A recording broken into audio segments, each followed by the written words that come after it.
অবশেষে দুই ইহুদি বেটা রাসূলুল্লাহর খেদমতে গেলা গিয়া ফাসালাহু আন তিসিয়ায়াতিন বাইয়িনাত। রাসূলুল্লাহর যে সওয়াল হল্লা 9টা মুসা আলাইহিস সালামের মুআজিজা সম্পর্কে। মুসা নবীর আল্লাহ মুআজিজা হল দিছলা। মুআজিজা কিটা? কিছু অলৌকিক ঘটনা যেটা স্বাভাবিক জমিনের মানুষের কাছে এটা ঘটে না,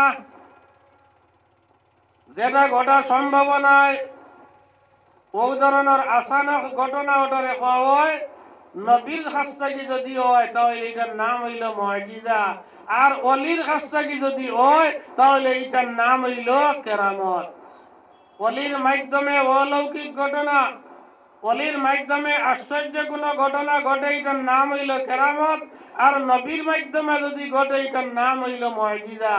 মুসা আলাইহিস সালামের 9টা মুআজিজা সম্পর্কে তারা প্রশ্ন করল। মুআজিজা কিটা? যেমন তার একটা মুআজিজা দেখাই নাই। একদিন মুসা আলাইহিস সালাম আশা বুঝবে জানি লাঠি আতো আল্লাহ পাক পরওয়ারদিগারে আলমে মুসারে ডাক দেখেন, ওমা তিলকা বিয়ামিনিকা ইয়া মুসা। ও মুসা, তোমার হাত কিটা? মুসা জবাব দিলা, ইয়া আসায়া তাওয়াক্কাউ ওয়া হুশু বিহা আলা গানামি ওয়া লিয়া ফিহা মাআলিবু উখরা।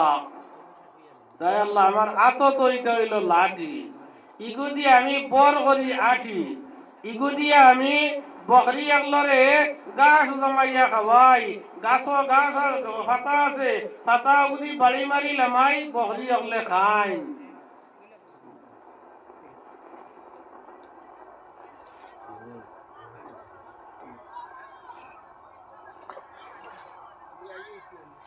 ই লাঠি দিয়ে আমি আরো বহুত কাম অকল করি।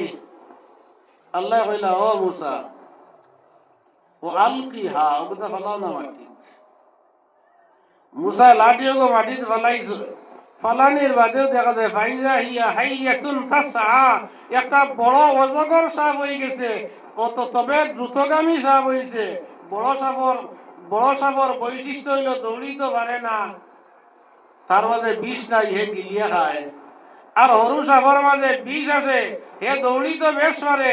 এমন এক সাপ হইল দেখতে অজগর বড় সাপ, কিন্তু ছোট সাপর লাগাই নিকু দৌড়িতে পারে। মুসা আলাইহিস সালাম ডরাই গেলা। আল্লাহ কইলা, ও মুসা ডরাইও না, ওকে দৌড়ো না। ও মুসা আবার ওকে হাত দিলা, বাকি হাত দিয়া সাপর মাথা আত লাগতেও দেখা যায় আবার লাঠি হয়ে গেছে। সুবহানাল্লাহ। ও এক মুআজিজা মুসার লাঠি সাপ বনা। মুসার লাঠি সাপ বনা মুআজিজা ইগু দেওয়ার কারণটা কিটা? যে সময় যে রোগ জমিন আজ রোগের ঔষধ লাগে, যে সময় যে রোগ জমিন হয় ওই সময় রোগের ঔষধ লাগে। এই সময় ফেরাউনের সময় জাদুগির অকল বেশ আসলা, এবং জাদুগির অকলের কাম আসলো রশি দিয়ে তারা সাপ বানাইতো। ওটা হইল তারার মেইন বৈশিষ্ট্য। ও আল্লাহ মুসারে কই দিলা, ও মুসা, ও তোমার লাঠিও মাটিতে ফেলাইলে সাপ হয়ে যায় দেখি লাইছো। ও যাও তুমি ওলা ফেরাউনের কাছে দাওয়াত লইয়া। ঘটনা লম্বা, এইদিকে আমি যাইয়ান না। সফওয়ান ইবনে আসসালর হাদিসটা আমি শেষ করিয়া আমি বিদায় নেওয়ার চেষ্টা করব।